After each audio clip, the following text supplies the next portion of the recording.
Okay, good evening, everyone.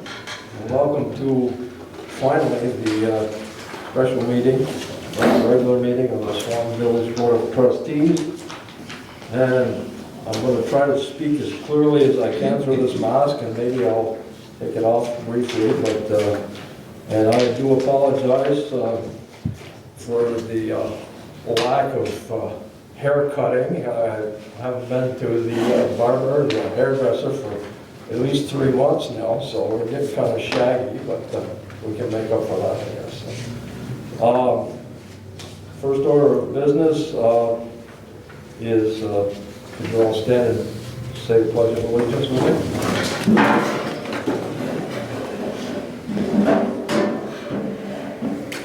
I pledge allegiance to the flag of the United States of America and to the republic for which it stands, one nation, under God, indivisible, with liberty and justice for all.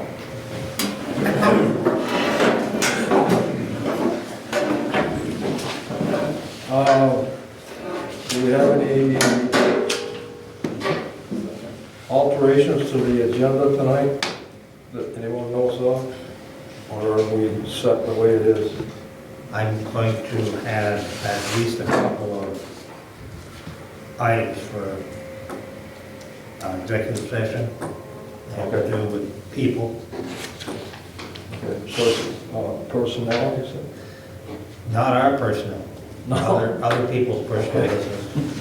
So you want to, I think we're going to have another executive session anyways, right? Okay, I didn't know. I didn't. I wanted to make sure they were ready to. Yeah, there's another executive session to discuss real estate with Tim Smith. Yeah. Okay. Could be 2 of them then. Okay. Okay. Anything else? If not, item number 4 is public comment. Joe, we got a public comment. Does anybody want to comment? Is that me? I think it's me. Let's see, I want to read something in regards to Chastain. You can if you want. I'm comfortable sitting here. You don't have to say anything. Is this when I would say something about, if anyone knows what I'm talking about, the art wall? It's a bit of a discussion. It's kind of what I'm here for. Okay, so I want to read, well, first off, the art wall. Hey, Black Fist out there, some people, a lot more people that I've seen have positive views on the art wall. Some have expressed not so positive views. So in order to try and feel that out with you guys, I wanted to bring something to your attention. Let's see here. Darcy is a Swanton Arts board member, and she works for a law firm who deals with this kind of thing. Like, how's this going to go if we decide that it's not okay to have the art wall up, or that it is okay to have the art not up, but the piece that's on there? And so I think someone had an issue with what was painted on the wall. I don't know if you guys are aware, or if I'm just talking right now. So let me see here. Let's see. So specifically, sorry about this. So is it Reg? Yes. Am I okay to just read the email that I think was sent to you? Or has been Yes. sent to you? Okay. So I'll just read this email that was sent to Reg. So originally the email, somehow it wasn't copied, but it did make its way to me from Darcy, Okay. Yep. or from, Maybe Judy? probably, yeah, Judy forwarded it. Again, there's more backstory to this, but ultimately I was told, come on here, represent the Swanton Arts Council, read this email. So Darcy, I have read it, by the way. the email That came this afternoon. from Darcy? Yes. Yeah, we all got I it. think we all got it. Okay, we all received that, We yes. don't need to aggravate it. Don't need it? I don't need it. What about for the camera and anyone that's going to watch it later? That's up to the president. If you're going to read it for the cameraman, you better take your mask off. Yeah. They won't be able to understand a thing you're saying. Certainly. Sorry. Okay, so I'll read it. I spoke with my boss, this is Darcy, on this art wall complaint issue. He is a 40-plus year attorney in Burlington, former prosecutor, former Burlington city councilman, Our office handles situations similar to this on a fairly regular basis, and his suggestion is that we leave it be for now so we are not opening a can of worms. I'm going to make the suggestion to you, the trustees and the Arts Council, that we leave it for now and then reset all the public art walls in the reasonably near future as we do normally reset them on a regular basis. This will be a way to allow the artists their freedom to express themselves and then create a clean space for everyone to continue to do so. I can't make it to tonight's meeting, but I wanted to give you my thoughts on the situation. Painting over it immediately after one complaint would be a poor decision with the current state of the world. He thinks it would create some very bad publicity in town. No matter what our opinion on the matter is, I am just afraid of the publicity aspect of it for Swanton and for the Arts Council. Darcy Benoit, Swanton Arts Council Board Member.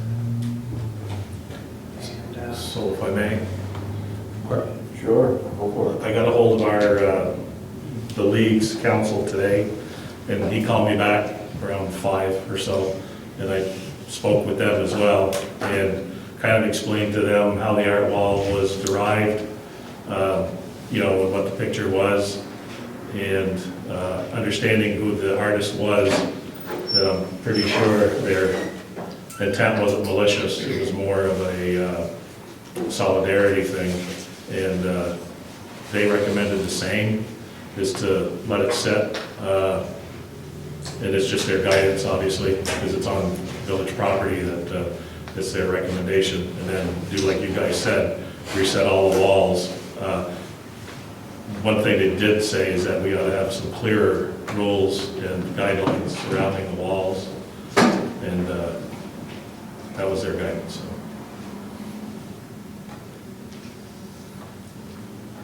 One of the, I went over and I looked at the rules for painting on art walls, and one of them states offensive themes. So if the picture is considered offensive, it should be removed. One of the questions I've asked, and I guess somebody's going to reach out to the artist, is why they chose this board and not any of the other three. Because if it was down at by John's Bridge, it probably would not have been brought up. Right. You know, I'm curious as to know why the reason, why this one. I wish we had that artist here to kind of explain their reasoning for that. They are not here, and I can't Yes, speak on no, their behalf. I'm hopeful of an answer, and because if it is politically motivated, then that's an even bigger issue. Agreed. So, can I have George say something too? Yes. George, do you want to add something to this discussion? You know, one of the things that, you know, obviously there's two representations for what's on that art wall, depending on where you want to look in history. Being, you know, a Black Panthers group, which was started off as a solidarity group, but unfortunately turned violent in the 60s. And the other representation of what's on that board is truly that of solidarity, peace, those kinds of things.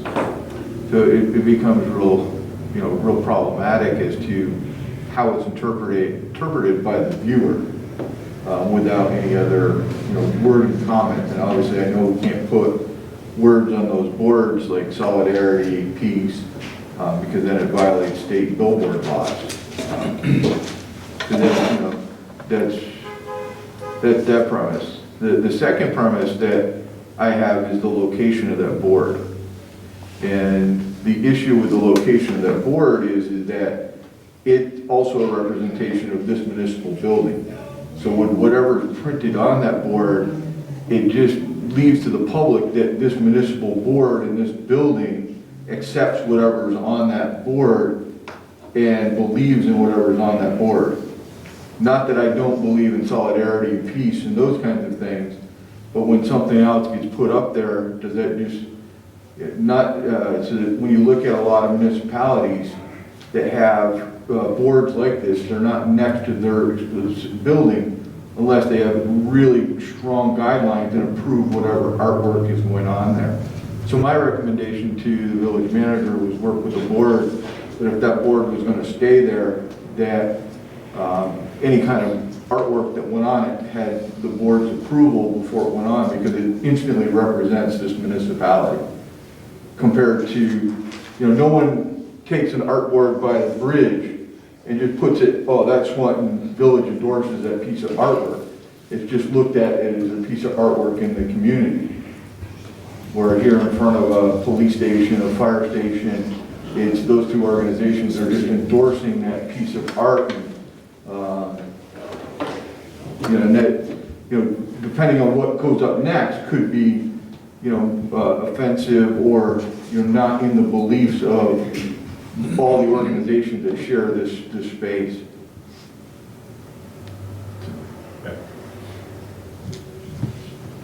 Okay. It sounds like maybe we go back to you guys, or the village with the Swanton Arts Council, and come up with another more 2020 version of an agreement on the boards, and maybe specifically that board.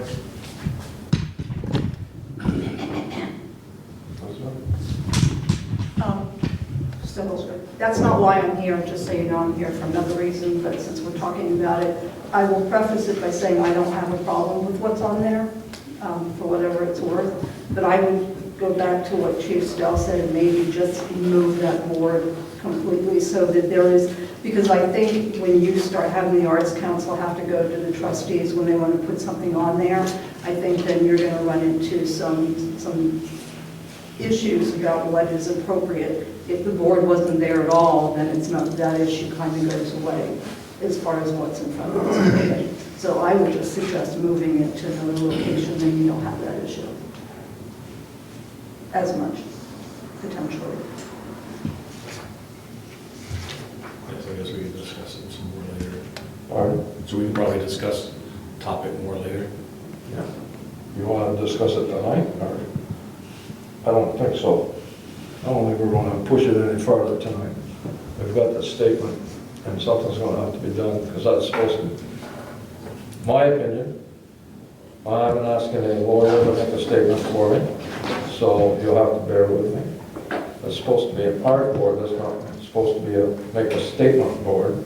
It's, when Joey says it's right in the village's property, so I definitely think the board and the Swanton Arts Council have got to negotiate a different agreement on what's going to happen in those artworks.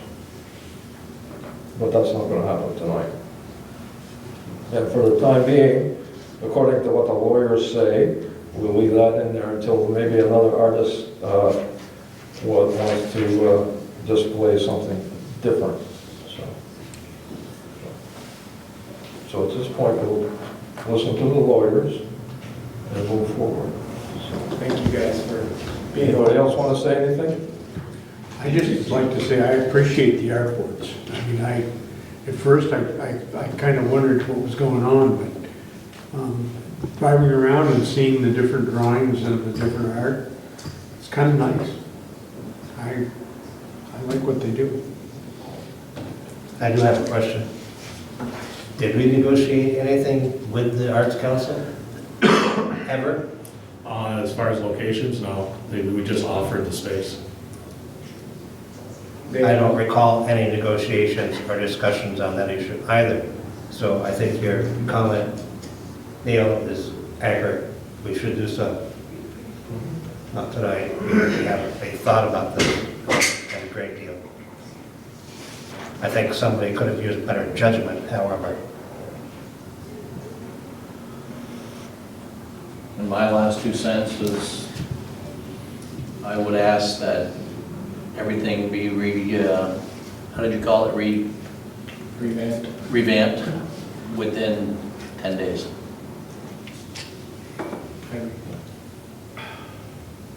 That may be too long for some, but You mean the rules be revamped, or? no, the art walls to be, All all of them, because they, I forget the word you used. Reset. Walls, yeah. Reset. Every year they reset the walls, and I'm going to recommend that they do them within the next 10 days. I agree that's a good idea. That's a good idea, excellent. Yep. What do you think, President? I already said what I thought. There was an agreement, a verbal agreement with the Arts Council.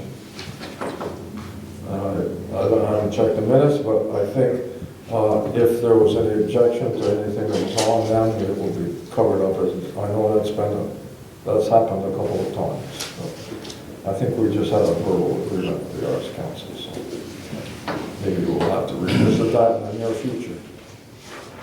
So, okay.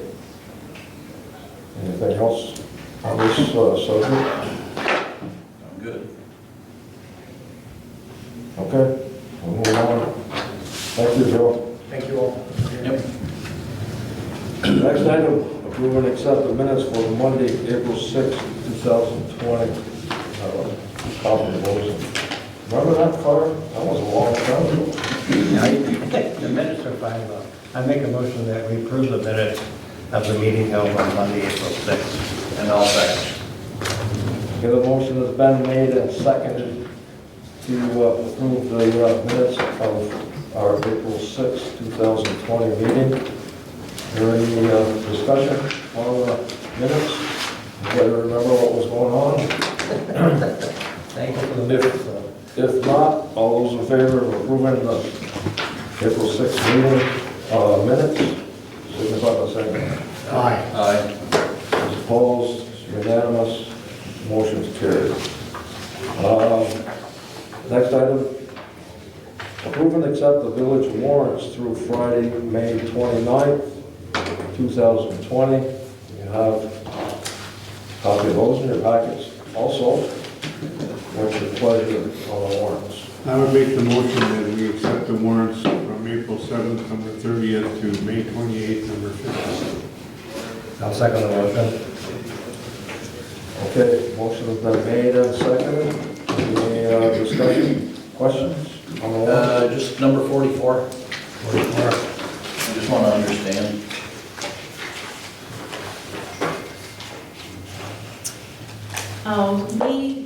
For right now, since everybody's remote working as much as they can, we have to pay, that's the VEPI power bill, the Vermont Independent Power Producers. We have to do ACH to them instead of a check for the time being. So that's why we have to put it into our accounting system differently, because we don't print checks for it. So that's Okay. why it looks different, but it's a power bill that we've always had. Okay. Just being paid a different way. Right. Okay, thank you. No other questions? ACH is, I do it right through the bank instead of writing a check. Okay, I have an observation Yep. on number 41, just for the public to know. The total on this page is for several checks, maybe 20 or 25 of them, totaling about $90,000. There's one written to VEEU, but somebody, That's For the camera. Efficiency Vermont. I'm sorry? That's Efficiency Vermont. I wanted to be very clear for the camera to understand that. Over 50% of that page goes to Efficiency Vermont, just as a comment. That's a tax you didn't vote on, by the way. Exactly. okay, anything else? If not, all those in favor of approving and accepting the village warrants through May 29th, signify by saying aye. Aye. All opposed, the motion is carried. Item number 7. You want to do this right now, right? In this order? yeah, Tim wants to do a brief update first before we go into the executive session. Okay. So, Tim Smith from Franklin County Industrial Development Corporation would like to say a few words, and then we're going to have an executive session to discuss real estate right now. Okay, Tim? Appreciate it. As many of you know, I try to get around to all the select boards. When we do this, whatever. Yeah, you, I think. I don't want to talk with protocol. So we try to get around all the select boards, trustees, councils, at least once a year to touch base on what the activities are going on. And obviously, We have been fully engaged with the COVID issues relative to business. Elizabeth has been very, very supportive of the activities, as has Connie Burns. Both are working remotely from their homes. But to give you an indication, we did a compilation of our outreach.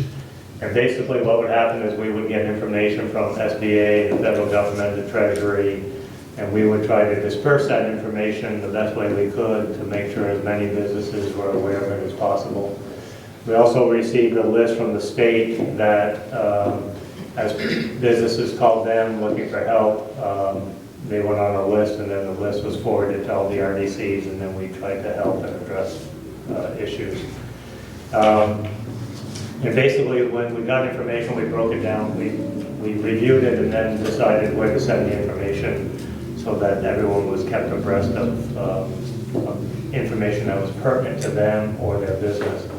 So we had an email list of manufacturers, which resulted in about 40 diversified ag businesses. We had 68 on the list. We maintained communication with all the municipalities, which was 17 for the county, and then small business was 56 to 60 that we would help address. I think there's a few more on the small business because we would receive calls and interact with a lot of people that may not have made our list. But as you know, most of our focus historically is on value-added manufacturing. So through the COVID crisis, we've obviously expanded our outreach to work with diversified ag, which we did a little bit, but it's not a priority for us, and small business. So we tried outreach to them, make sure they're aware of what programs were available, where they could get information, what the next steps were. The information was a moving target, changed all the time. So we tried to maintain that. We have one sheet that we distributed. It started out with one small business information 101, and actually ended up being 7 versions of that throughout the last 2 or 3 months. So that's where a lot of our time has been spent. We still continue to try to assist. A couple interesting things that have come out of this is we heard from Perigo. They actually have, in the last month, hired 40 individuals. We're thinking that as tight as the job market was and the workforce development was over the last 6 months prior to the COVID, back in the fall, unemployment was at 2.5%, and people struggle to find good help. Perigo was able to find 40 new employees. I think part of that is due to the fact that a number of individuals who may have been in the service industry or hospitality may have chosen to go a different route, seeing the light that they may not get back to their jobs for some time. So I think that you may see a conversion of those skill sets more to something a little more secure, if you will, with manufacturing. So that's one thing that's come out of it. Ben & Jerry's is looking for help. They continue to grow. They're going to a 12-hour shift, similar to what IBM does and Perry Capital. So they're looking for additional employees. So manufacturing is still moving forward.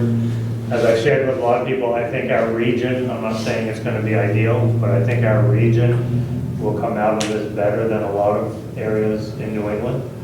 And I say that because you have the Homeland Security and Immigration with 650 to 800 employees, all of them working from home, or the majority of them. You also have manufacturing, which for the most part all proved to be essential. So essential was food production or medical devices or something along that supply chain. So many, Ben & Jerry's, Perry Capital, Vermont Precision went down to 86 at one point, but they're now back to pretty much full staff. So I think we're going to be, we're fortunate from that perspective. Obviously the retail and service industries, it will be hard hit. And then the other piece of that is dairy for sure, is not going to be strong coming out of this. And then we have the the layoffs at the hospital as well that will have an impact. But with all that said, we still have a strong job base, just as we did during the recession in 2008. I think we'll be better off in a lot of areas. I'm not saying we're going to be great by any means, but I think we'll be better off than a lot. So the other piece that we're doing is we're adding 4 more hours to Elizabeth's time this year, and through our fiscal year, and then we will add her for another day come July. So we received an EDA grant in conjunction with regional planning that will allow us some additional funding to do a little more grant work, because we expect there will be a lot of grant dollars out there because of the COVID. So she's coming along slowly. I mean, we can, but we'll try to get that up. No, Elizabeth's done a great job for us, and it's been a great asset to have her in Connie Burn. So I think that's a quick summary. Guess I'd be open to questions.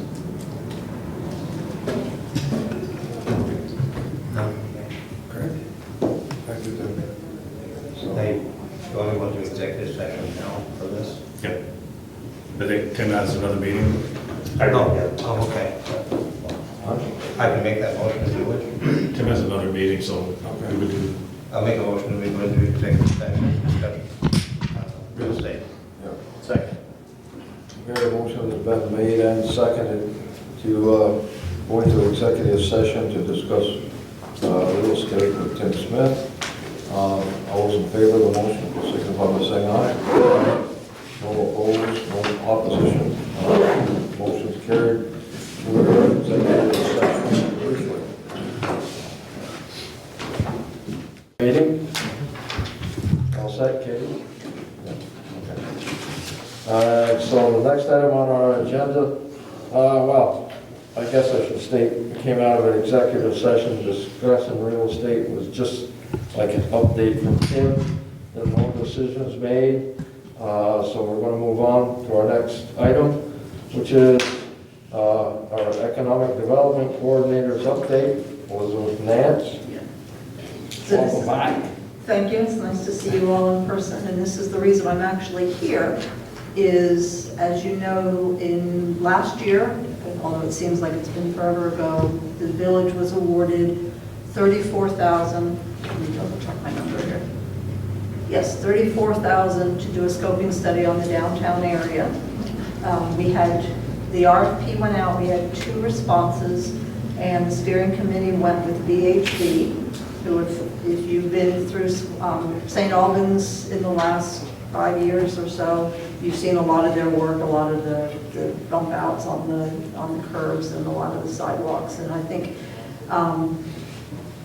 that was one of the, we scored them, and VHB scored higher, and it was nice to be able to see some of their work. The other consultant will be applying for one of the town's projects, but I just wanted to let you know. The steering committee, there are 3 of us here. It's me, Reg, Neil, Gordon Winters, and Mark Rushlow is representing the chamber, so that person may change, kind of rotate as needed. So I wanted to thank the steering committee for agreeing. I reached out to VHB, Jen Connolly is the contact, and we're going to schedule a kickoff meeting so that the steering committee can meet with them, because obviously the timeline has changed. So we're going to relook at the timeline. How are we going to do public meetings? Are they going to be Zoom? Are we going to be able to hold in-person public meetings now that we can have 25 people in a room with all of the masks and the social distancing and all of that? So those are some things we're going to work out in the next week or so, and then move the project forward. The other thing is, as Neil will recall, we did this in 2001, and I have that report, I scanned it in. Jen said to send it to her so they could see what the thoughts were back then, and we can talk at the kickoff meeting what those thoughts are now, and just so that report doesn't necessarily just sit there. So. That was the original one you were, Yeah. 2001. Yeah. So I just wanted to give you an update that is moving forward. It's It's been a little slow, but that's where we are, so that's that. Well, it's kind of a hard time to get things done, isn't it? You know, and I appreciate it, and I know that they did this beforehand, and actually one of the things that I liked is that as part of the application, I sent pictures so that V-Trans knew what was going on, and there was a couple of pictures in the RFP, but they came and they took their own pictures, and I appreciated so that they took the time to come and see the area, and I appreciated that. It wasn't so obvious that the other consultant did that. So they're very interested. I think it's an interesting project. It's kind of right up what they're used to doing, so we're excited to work with them. The really exciting part is that once we get this done, that we actually do something with the information and not just sit on it.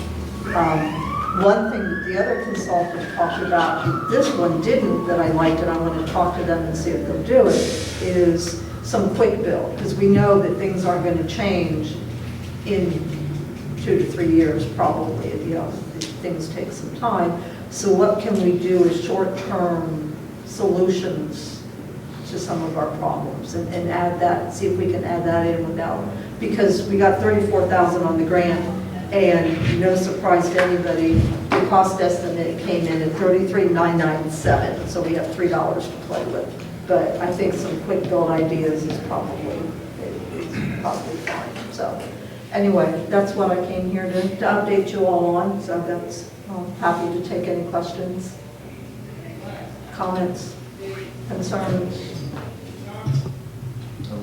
I didn't say complaints, so. But we'll let you know that sidewalk, they're gonna start working on that, so.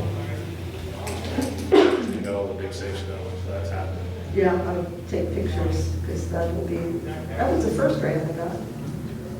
Yeah. So, anyway, They're supposed to start on that sidewalk. Yep. that'll be nice. And One of the Ace things, Hardware store is open. Ace Hardware store is open. That building looks fantastic. I've been in it. And Bees on Broadway is moving down next to the parts store. I think they're opening this weekend, or this week sometime. So things are moving a little bit down. Well, yeah, In the middle of the pandemic. things are moving. yeah. Well, you know, it's, yeah. And if anybody's interested in opening another business down there, the theater building has been completely cleaned out. So if you walk in the front of that building, it looks like the theater did, of course without the seats. But he has it stripped all down to the metal ceiling and the old paneling on the walls from the theater. I So, need to reach out to somebody, because somebody's interested in that space. and I know Mr. Winters is looking for somebody to go in there and take it over. So, Well, and now there's a little bit of money out there, so. that would make a nice restaurant area, I think. it would. Yes. You Well, I got the know, parking, you got the parking there now, you could have a back entrance.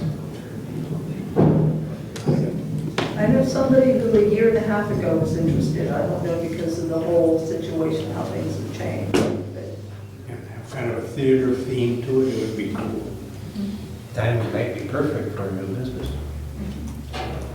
Something with the traffic study, and I know I harp on this, but at least I hope that within that report, since one of the biggest issues we have are the big trucks coming through town, is at least mention and have an aerial view of Route 78 and the interstate and where the possible route for an interchange or a way to route the trucks in a different direction. That doesn't fix it, that doesn't change what happens downtown. But since one of the biggest problems is the number of multi-axle trucks that have to pass through here, is find them a way to get to the interstate. my issue with that is, when we've talked about this before, is when you detour trucks, you detour cars. Okay, That's my concern, is that if we detour anything, we're going to detour everything, and we're going to look like Montgomery did for a while. Was it Montgomery? somebody, I think it was Montgomery, that's, but, I mean, truck traffic is an issue. Because if you took out those, the 18-wheelers and the multi-axle trucks, downtown would be a pretty nice, tranquil place. And I would be curious to see what the interstate will do for that, because if they're coming, they may take the interstate instead, once that opens up.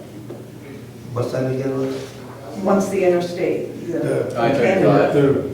The I-35. Canadian interchange thing. 35.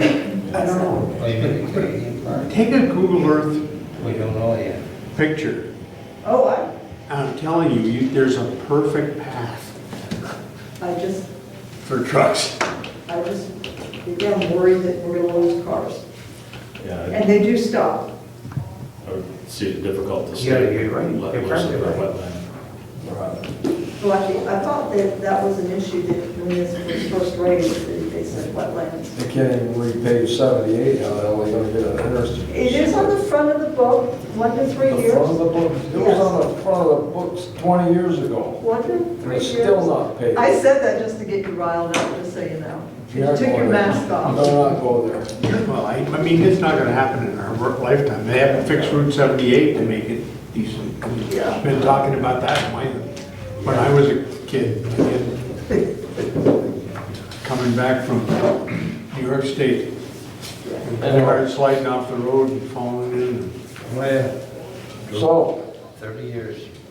we're all set, wasn't it? That was it. And so I just wanted to. Thank you. Thank you very much. You're welcome. You come again next month.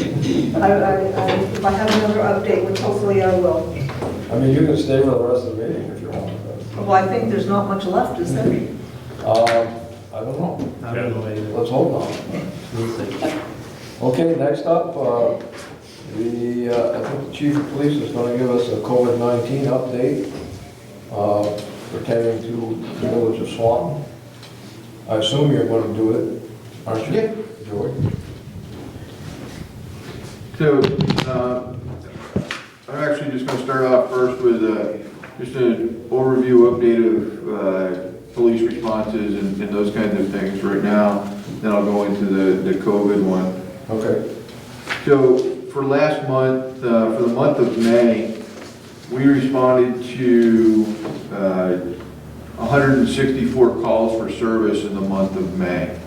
That included some property watches, but it was right around, without property watches, right around 110, 120 calls for service. Everything from minor theft to family fight. Our call volume for the first half of COVID dropped down tremendously.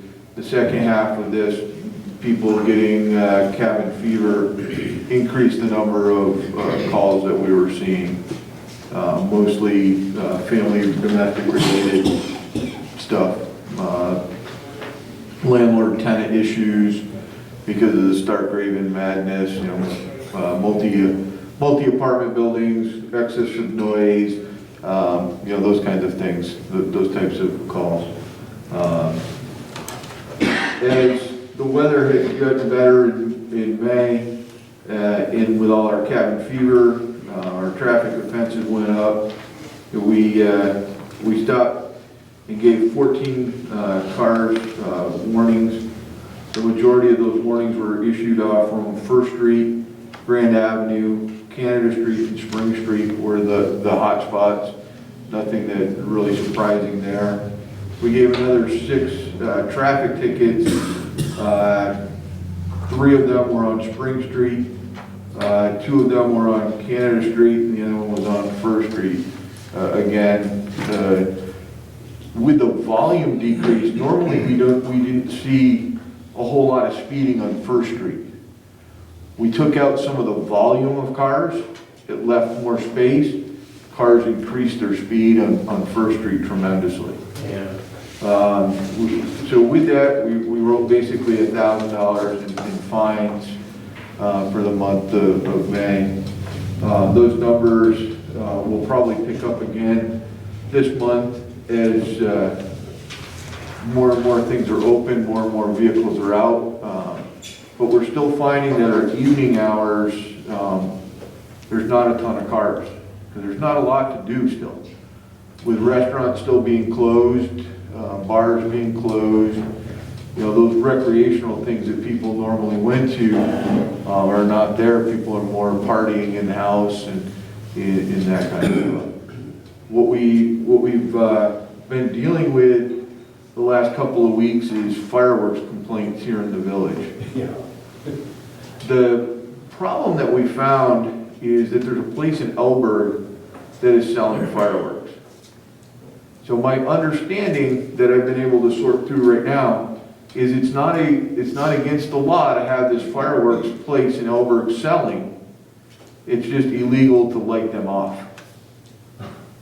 So try to explain that to every young-blooded American here in this community that's 18, 19 years old, that's now got $50 in their pocket and goes over and buys bottle rockets, because they can go buy them. And it's not like it's a long drive into the village of Elberg from here. And then they come back home and they light them off.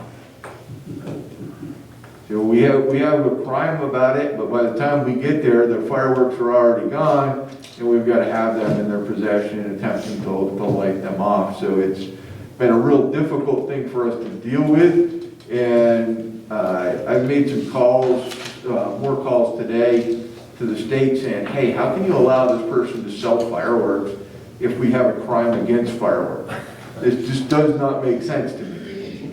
And talking to one of the people on the Elberg Select Board, they tried to shut the place down, but the state stopped them from shutting this person down from selling. Doesn't make any sense at all. So I don't quite get it. If we got the law that says you can't possess and shoot off fireworks without a permit, but yet any one of us over here can go over and buy as much as we want and whatever size we want. And What can we do? what's that? What can we do about it? I don't know if we can do anything about it, and that's what I'm trying to research right now.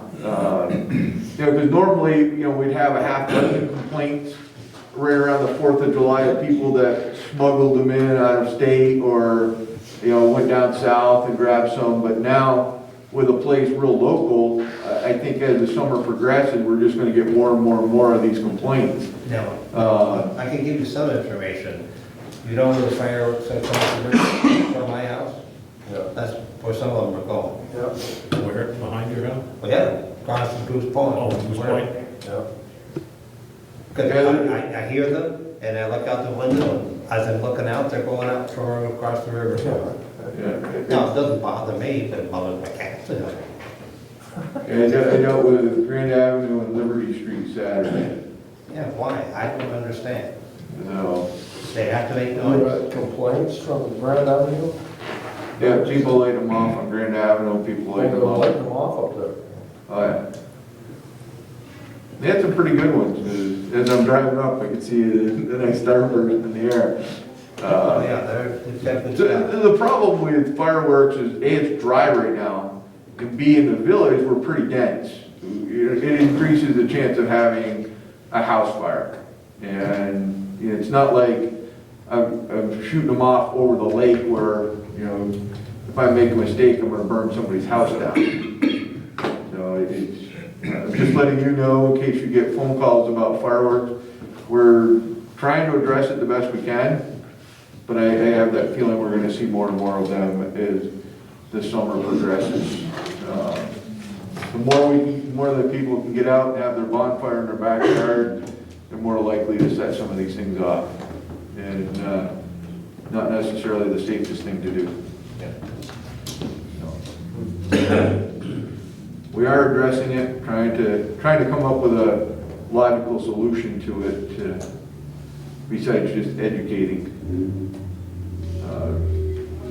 So COVID-19, as everybody is aware, the governor's keeps turning his spigot, as he calls it, a little bit more, opening up more and more stuff. The numbers from the state are very optimistic about how the spread is working. Right now, today, for example, we had 8 more cases of positive COVID amongst the state. We have not had any new cases in Swanton or Franklin County for a while. Not to say that there isn't still COVID-19 in our community, because it definitely still is here. We need to be diligent about how we're dealing with stuff to keep the spread down, keep ourselves healthy, washing our hands, using hand sanitizer when it's not available, masks, those kinds of things. One of the things that, as this has been unraveling, is it appears that it is a little more difficult than what was previously thought to contract the disease from surfaces, but yet that jury is still out. It is some of the newer research that's out there. Obviously, hand sanitizer now is fairly readily available, or becoming more readily available. What is still currently not available or very difficult to come by is like Clorox wipes, sanitary wipes, because those. What I guess what I'm stressing is that a bottle of Lysol and a reusable rag works very well, works just as well as the Clorox wipe to clean your surface. Lysol, Clorox spray, those disinfectant sprays are readily available between Hannaford's and the dollar store right here in town. One of the things I told somebody last week that, well, I want wipes, I don't want a spray. I said, well, do you still have your old canister? Yeah. Well, cut a roll of paper towels, fit them in there, and pour your Lysol over top of it, and it'll work. I mean, it's the same stuff. Well, that's not convenient. Well, I can't help you. I'm giving you an option. It works, but it has to be the really good paper towels. Yeah, you can't use the cheap stuff. You gotta use probably the best name brand of like Bounty or something like that to hold up. Otherwise, the paper towel is going to disintegrate over time. My recommendation still is spray it on your surface, take your paper towel, wipe it up, throw your paper towel in the trash. I mean, that works. It's just an extra maybe 8 seconds worth of work than the wipe out of the canister.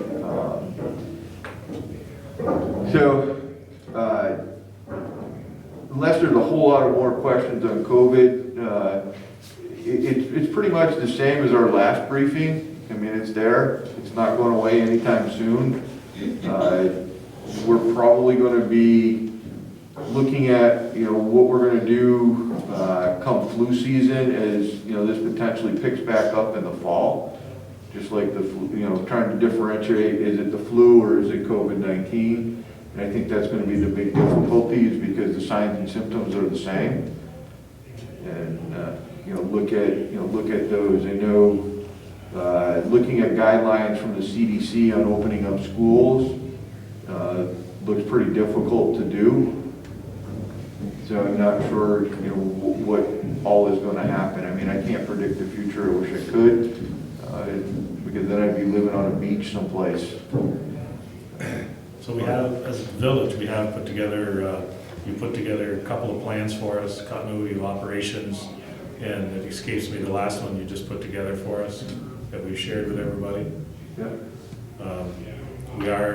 You are thinking about forming a committee Yeah. for this fall, because we're concerned about another outbreak this fall. So we've got to kind of stage ourselves to prepare again.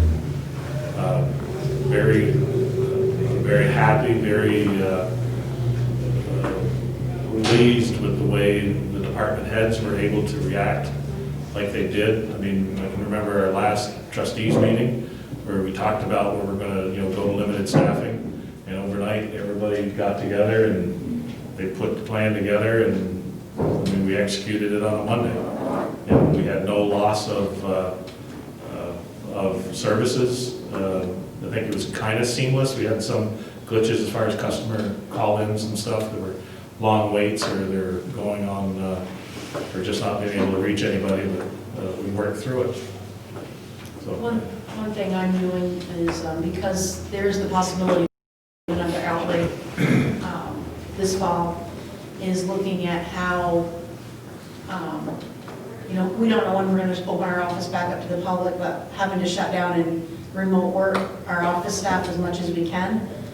One thing we noticed with this last phase is we had some people that had a hard time getting all their stuff done, only being in the office a couple of days a week. So I'm looking at what it would take now for us to be able to remote work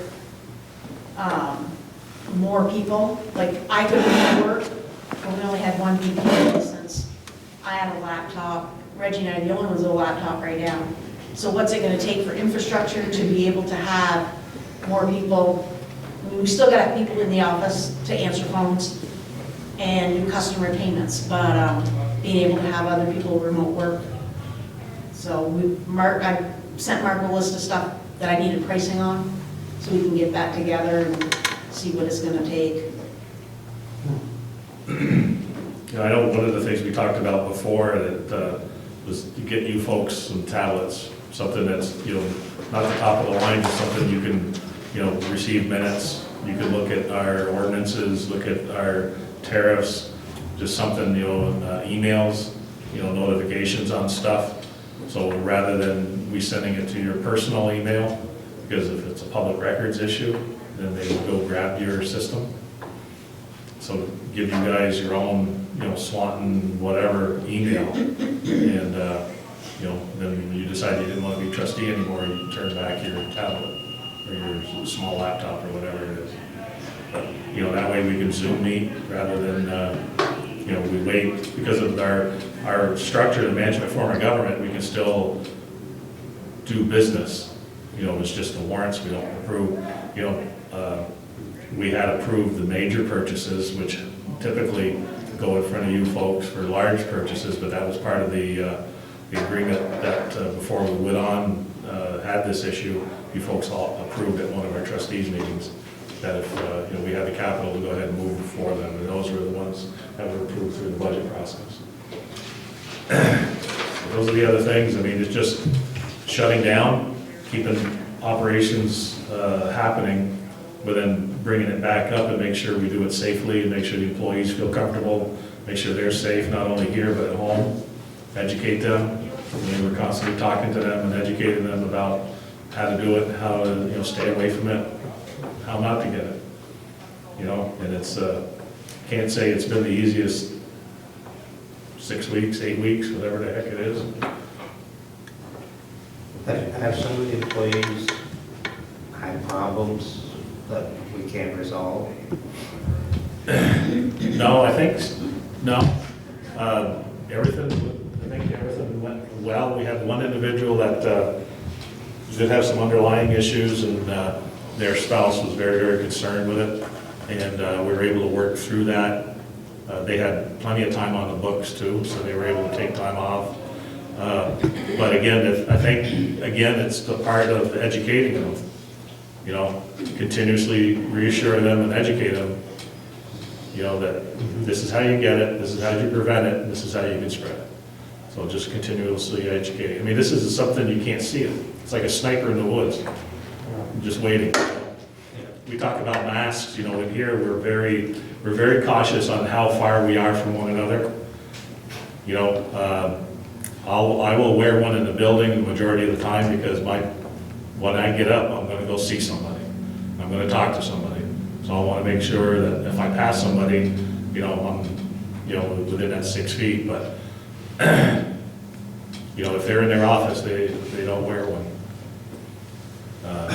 People think coming on. It appears to be working well. The process is working well for us, yes. And I'm sure you guys saw what we did with the front office counter, with the plexiglass. Oh, I haven't been out there at all. That is, Couple months, I guess. that's gonna stay, that's permanent. There is plexiglass between Diane and Katie's desk, that's not permanent. Would you okay So with- once we're able to have people I'll walk closer down than there. 6 feet, we'll take that out. But because of the proximity of their desks, we did that. And currently, we do have one employee that's working out of the boardroom so that we can keep as few people in the front office as we can. I mean, one of the things that, if you're paying attention to the governor's orders and how they're opening up the close contact businesses, is they're not allowing them to take cash. You're gonna see that go across the spectrum, as things open up more and more, and to the point where you're gonna see convenience stores are gonna all be card. Because there's still a huge concern out there with the health department and others that handling money itself can potentially spread the virus. Now they're moving, card readers to the front where you just put your own card in, and the employees are not having to handle things because the money has so many layers to it that those supposedly the virus can hide in there. So like when your hair salons and those that opened up can't take cash. Has to be card to cut down on the spread. So I think you're gonna see more and more of those. Some of your convenience stores right now will not process cash. It's card only throughout the state. And I know other states that have opened up, cash has gone off the table for those businesses that opened up. Kind of like what they do in China. Yeah. Why should we do that? Yes, Uncle Sam will know everything you do. Yeah, I mean, there's pluses and minuses to it, so, I mean, and obviously as that progresses, it's obviously gonna change the way the front deals with stuff. If, people come in and we're not allowed to accept cash from them, then it would have to be, card. It's, Need to write a check for $3.12. you can write a check. Apparently paper money, paper money holds potentially, and I think the research is not conclusive, but I know with these last few businesses, that was one of the things that the rules came down with, was they had to be non-cash transactions.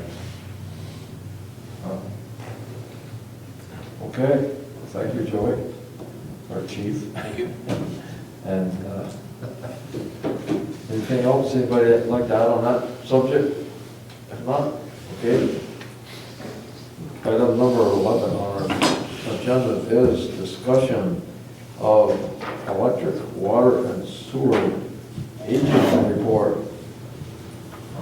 What the people owe, I guess. So Lynn, I guess you're up. Yep. So I've been tracking daily instead of monthly our accounts receivable for the electric, water, and sewer department. So far, since February 29th, which is the last full month that we had before COVID really came down and affected us hard, to today, are greater than 30 days, so anything past due, anything over 30 days old, has increased $88,000. So of that, the electric portion of it is almost $86,000 of it. 86 is electric. And then water is 2,200, and sewer is pretty much a net neutral. So the problem that we're seeing is the state put a moratorium on disconnecting electricity, water, and sewer. They did it separately because we're not governed for water and sewer by the PUC. So the state, I believe, goes down through legislature. Currently, we can't disconnect through July 31st. For water? For electric. Okay. But July 31st? my bill was screwed up for like $200. Katie had to come and she straightened it out for me. I mean, it said I owed a bunch that I didn't know. Is there, and she said, well, a lot of it is turnover or the 3-day hold or So we things that were are happening. holding mail 3 days. Is some of that 8,800 No, because we're of back that? to, no. We were holding mail for 3 days and then processing it. Plus you were compounded by the fact that everybody was only in the office 2 days a week. And the only time customer payments were being posted were when Diane and Katie were here. So there was at least one day a week that payments weren't getting posted. Since we all came back to work last Tuesday, we've been doing business as usual as far as posting payments. We're not holding mail anymore. Because, Joey said to us, we started holding mail because the state was saying it's best to hold mail because we're not quite sure if the virus is transmitted, through the mail or, on the documents. Now they're showing that it doesn't transmit really that well. But like what we do is, Katie opens the mail. When she's done opening the mail, entering the payments, she washes her hands. She's supposed to wipe down her desk, that sort of stuff. This is purely, those people aren't paying Okay, their now bills. are they not paying the whole bill, or are they only paying partial, or what's the story? We're calling customers, Katie's calling customers that are past due, trying to get them to make a payment. Some will send her a little money, some will say, I just don't have the money. What's looking like, and that's what I was just doing, was going through the AR.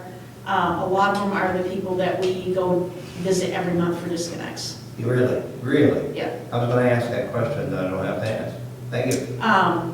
The one But thing the this is a- state's looking. This is a much bigger number than usual, right? Yeah, like right now, Because we can't disconnect. right now, over 30 days old in the electric department is 206,000. 206? 206, Yeah. that's over 30 days old. What we have Now, in these people- total outstanding is 720 for the electric, but 513 of that's current. So it's 206,000 and change. So what we're gonna do, what I mentioned to Katie that we should be doing going forward now is, as she's calling these customers, trying to get them on a repayment plan. There was some discussion, there's another utility that's actually doing, as they start calling customers, they're gonna start calling customers this week, where we've been calling customers all along. They're gonna offer them like a COVID-19 repayment plan. So I think maybe it's a good idea, or something to vet out, is giving them a little bit more lax terms, like, so when we can start disconnecting again, if we disconnect a customer, they have to pay half of their past due balance and then set up a repayment plan for 3 months. Whereas if we offer them one now, maybe we relax that a little bit, and they have to give us less money, and we can stretch the payment plan out another month or two to get them going. I mean, we've got balances over $2,000 that are residential accounts. That's unbelievable. And you What's- can't put liens on them right now either. Right, we can't lean right now. I understand that. What's your opinion of whether these people are gonna meet this come the end of July? So These- my you know thought these process customers- is You know better than I do. if we're allowed to start disconnecting after July 31st, I say we go out, I mean, we make the calls like we do every month and say, listen, your account's up for disconnect, we're coming out to disconnect, would you like to set up a repayment plan now, or pay in full, or whatever?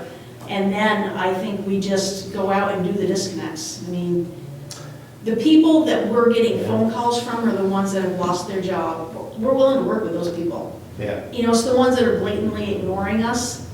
Oh, you And, got the same. those are the ones you kind of have a little harder time, because we're throwing out the phone call saying, hey, we noticed that your account's past due, can we work with you? And they're just like, I don't have money, and they don't want to work with us. I mean, you give us $25, $50 a week, or, at least you're doing something, because the bills are growing, I mean, the meter's still running. So you got another 2 full months Yeah. of backlog. And we've got customers that are 4 months out right now. Okay. We're paying off. Have you made a projection for how far we're gonna be behind come the end of July, because you're gonna pick up more Yeah, we are. people? I'm And really I- concerned about that. flipping through. I don't think the other ratepayers should have to pick this up. Right, and there's so right now there's 2 emails that I've got to answer, both for the state, and one of them is, how many people do you have in arrears? So that's where I've been going through this report and circling the customers that are in arrears so that I can add them up. And the dollar amount's easy to get. but I don't have a report that tells me X number of people, X number of accounts are past due in more than 30 days. And then we've got, is it 5 questions or so that are due to the PUC? Because one of the things VEPSA threw out when they asked for comments on the moratorium to extend it to July 31st, is VEPSA said, we don't think a statewide moratorium should happen. It should be more like customer by customer.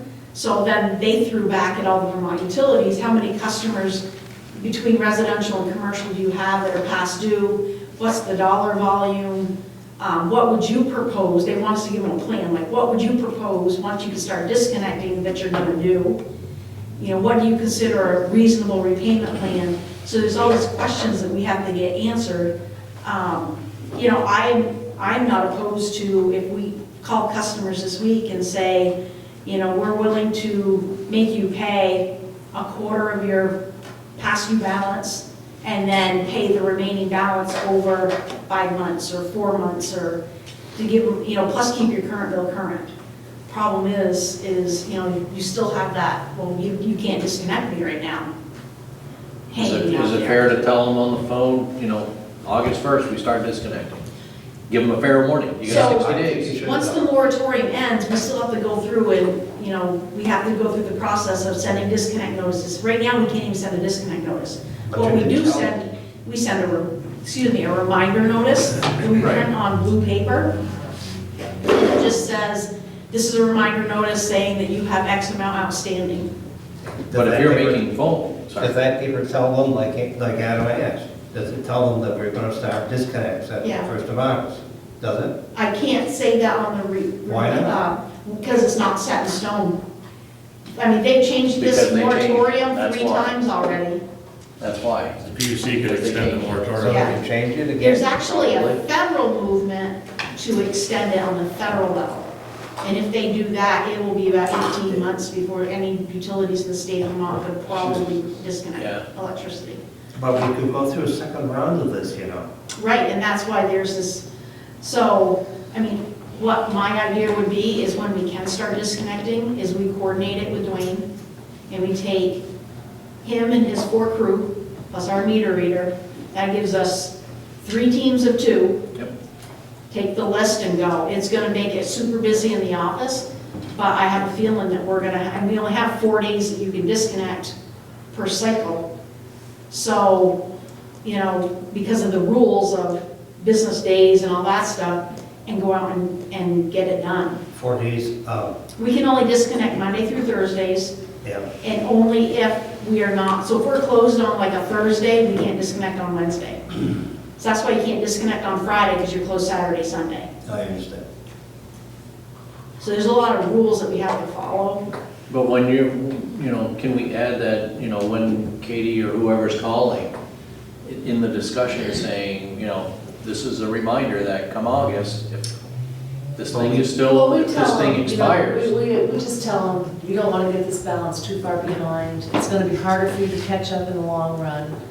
You know, let's go on a payment plan that you can afford. So you kind of do that, but there's still a certain Yeah, amount of I just- customers that won't pay regardless. Well, and if they know that's they just can't it, and be those are the listening. ones that we should be saying, you know, guess what, come August, we're gonna have the opportunity Well, to and I check think it they're out. told that the first opportunity of disconnect, you know, we're able to, So they're we gonna could be complain. disconnected, but So kind of have to do it. They're gonna complain that they can't pay their bills to the state level, Yeah. and what's gonna happen? Right.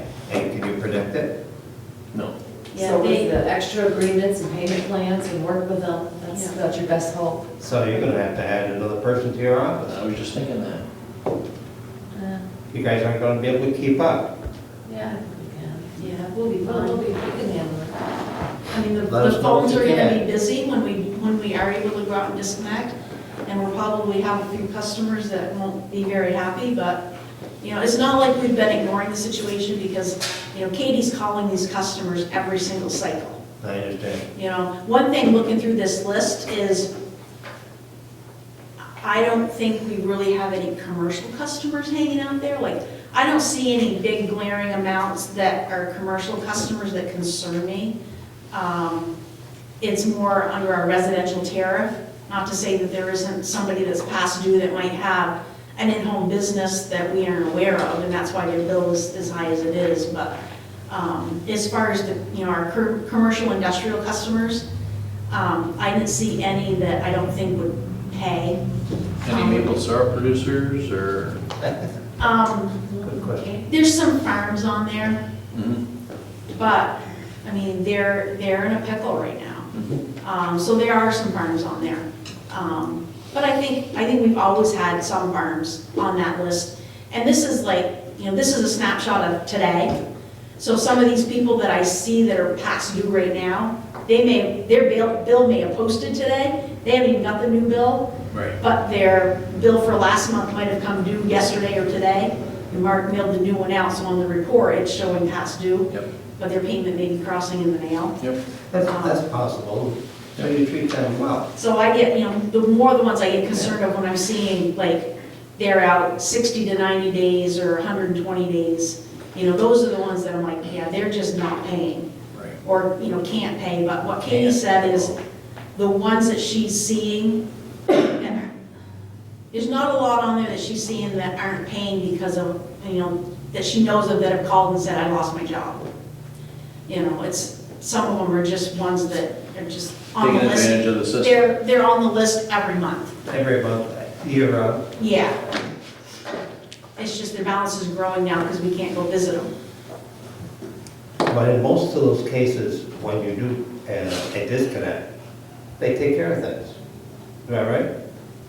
We get them on repayment plans, they play the med note game. Really, by the time you get done your 3 med notes you're allowed a year and your disconnects you're allowed, you can go about half a year without making payment, I know, I'm aware. unfortunately. And now it's going to be more than happy. And Katie and I were on a committee they want to revamp the disconnect rules. And we were down at the Department of Public Service, had a hearing, and there was probably 15 of us from different utilities, including like Comcast and Vermont Gas, in this room. And the guy that started this committee, he's like, so what we're wondering is how come you have residential customers that come out of winter and have, a $600 bill? And like everybody in the room was like, it's because of your rules. The way you guys vamp your rules, we can't disconnect, under certain circumstances, and you allow them repayment plans and medical notes, and so it's, I don't think they got they got the tone, but yet the draft of the rule revisions, I don't think they got the message. So we're still. How could they miss it? Huh? How did they miss the message? I don't know, but the draft rule that came through is, well, none of us were very happy with it. It was like they took our comments and just washed away. It was a formality. Like they all do. I'm afraid that's true. Those people have no empathy for running business. You know that, they don't understand. We've got the Think, well, money, it doesn't we've got matter. the money, those people don't, so we help them. I think they have a difficult time understanding what a municipally owned public utility is like. But, it wasn't just the municipals down there. You had Well, Vermont Gas is Wappy, you there. had GMP, Comcast. We were all, Vermont Gas, we were all sending the same message. Now Comcast isn't a necessity in my book, Yeah, it's way overpriced too. okay? It is. So I don't understand how in the world they can even, are they part of this disconnect business? They have to follow the same rules. But with this COVID thing now, they're making it that it is a necessity because of Telemedicine. telemedicine and local, home schooling. I understand. There's a movement about having the utilities help subsidize running fiber for broadband. Can't. Yeah, I understand that too.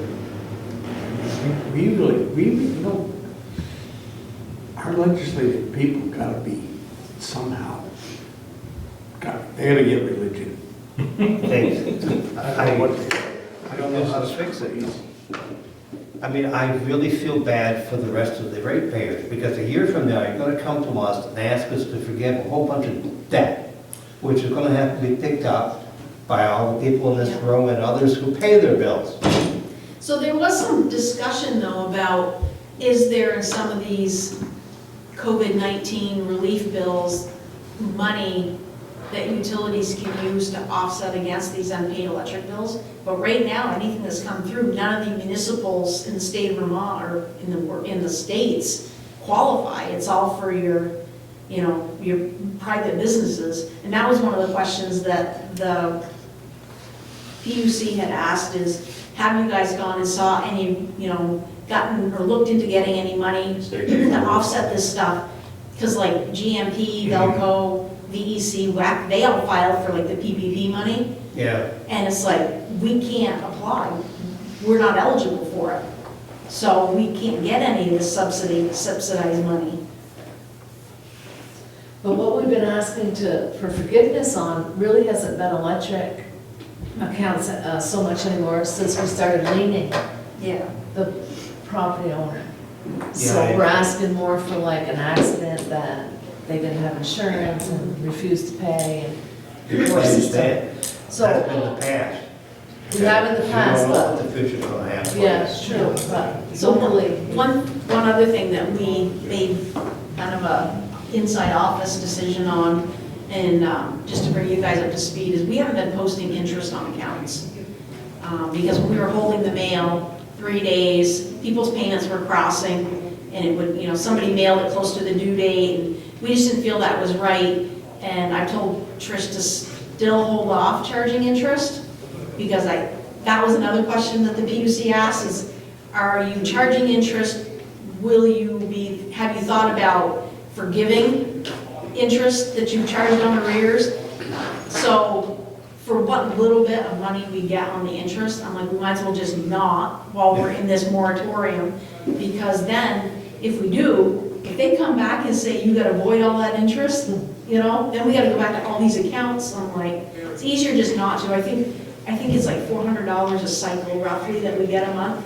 It's not huge dollars in the grand scheme of things when you think of time if we have to go back and deal with it. I understand that part too.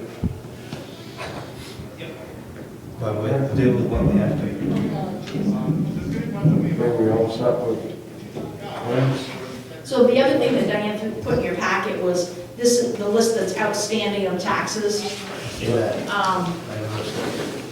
So we're a little, was it 35,000, I think? Well, it's actually 36 because we do have some prepaid taxes in here. So it's 36,000. It is about $5,000 higher than we were last year at this I was going to time. ask that. It doesn't sound like a lot. No, last year we were around 29, 30,000 at this point in time. So it's a 20% increase or so. So it's, and we can't do proper tax sales right now either. I understand that too. But it is informative. Thank you for this. I studied it for a while. Took me a while to figure it out. Okay. Well, hopefully this will get over and we get back to the right finances. Yep. Okay, any other necessary business? No, sir. No? Nothing necessary? I just have one thing, where everybody's all set. I think most of mine's going to come out of the executive session. So I gave you Tim Smith wanted me to hand this to you guys.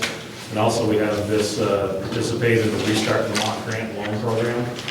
Yeah. So they're asking municipalities who have CDBG monies still to revolve, that the state would forgive to help small businesses, or businesses, they would forgive the loans and have them be a grant and not look back at the municipality to have to repay up to a certain amount of money. So if we had some of the small businesses in town that were, looking for assistance, like either hair care or, whatever the small businesses we have in the community, that, they could reach out, and say, hey, I could use some help. And I think it was 5,000 as a cap for a grant.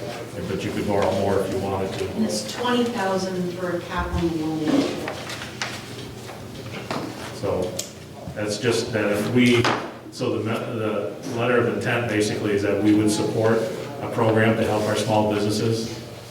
One of the things Lynn and I discussed that, you know, because let's say if Highgate had some small businesses and they're still within our service territory, if they didn't have any CDBG, but we did, could we go across community boundaries and say, hey, we'll offer you so you can help you stay in business? And that money would be gone if you used it like that? So, my It wouldn't understanding come of back. this, It wouldn't come back, right? well, it would still revolve, the loans part would revolve. Without the grant. So, Yeah. the way the program works today is, this is revolving funds in the Village of Swanton. You guys could choose to revolve it to a business that is outside our village boundaries, But it could be But one you're of our not. electric customers. but you're not obligated to. Okay. What the state looked at doing is, we've had trouble revolving our funds. We're not the only community in that boat. There's one community that got a big CDBG grant to bring a large industrial customer in. So now they've got huge funds to revolve, but nobody to revolve it to. So the state, we all got on a conference call, and the state threw out this program where the state would kick in some money, and our communities would all pledge some money out of our CDBG funds. And the application process would go, there'd be a common application, whereas now, if a customer wanted some of our funds, they'd have to apply to you guys. You would have to vet the application, do all the legwork and make sure they're a viable company, that their credit rating was okay and everything. So the state said, we'll do a common application. They send the application back to a subset of these municipals. So it would be a group of, I don't know how many, municipal and state people that would go through the application, check their references, check their business plan and all this stuff, and then send the customer to the select board or trustees in the community that the business resides. So it takes all the legwork out for you guys. And what you would get for an application is a viable person. What portion of the local revolving funds do they want from each? Well, they were looking at, we've got about 72,000, I believe 75,000, somewhere around there. We've committed 25 of that to a project. Okay, so each community committed Well, something? each community can put in whatever they want, Or whatever. but we keep the money right now. So the only person that would use our funds, like our funds wouldn't go support a business in Waterbury. It would be our community or our territory. Yeah. So they would look at, if there's a business in Swanton Town, Highgate, they could apply to us. To get to 25,000? But you guys have the final say on whether or not. That's interesting. Anything that is granted is not repaid, anything that is loaned is repaid. Wondering. And the way the program, like the draft, this has to go through legislature before it can happen. There's a certain credit score minimum that they have to do For the loan. for the loan. They would have, well, for the grant also, it's one application. The grant was capped at 5,000, right? Yep. There is 0% interest that they've already stated. They have to have already applied for an SBA loan and a PPP loan, I believe. I'd be denied. I know they have to have applied for SBA. There's criteria, and it's pretty strict, like, you know, to get through the whole process, it's not gonna be, and they have to have been in business before February of 2020. They can't use it to expand their business. You know, there's criteria that they can and can't use the money for. So there's legwork, you know, it's gonna be an application process for people that wanna do it. Keep them busy. Yeah. So you need a motion to have, Sign the memorandums. yeah, Yeah, probably should. Yeah. okay. And it says that that we're under no obligation to approve the recommended business applicants for either grants or loans. And this is just saying that we want to be part of the program. I think it's a great thing because it takes all the guesswork out for you guys. And you can't have somebody saying, I was denied because somebody doesn't like me, or, it takes it all out, and it's, pretty clear cut for you guys. I'll make the motion that we appoint the village manager to sign the memorandum of intent to participate in the Restart Vermont grant and loan program. And I would second. The motion has been made and seconded. You got the motion, so I have. Yep. Any more discussion? If not, all those in favor of the motion to approve the memorandum of intent, everybody to sign for it? I assume it's registered. Yes, village manager. And all those in favor signify by saying aye. Aye. Those opposed, unanimous, motion's carried. Okay, we'll get it going. Okay, any other necessary business? That's it? Nobody else? Okay, I'll entertain a motion to go into executive session. Have Yes, two issues. I'll make a motion to go into executive session to discuss personnel. I would, and I'll second it. Okay, motion's been made and seconded to go into executive session to discuss personnel. All those in favor signify by saying aye. Aye. Those opposed? I know for whoever, I don't anticipate any activity from being in executive session. It's just questions I have. So I don't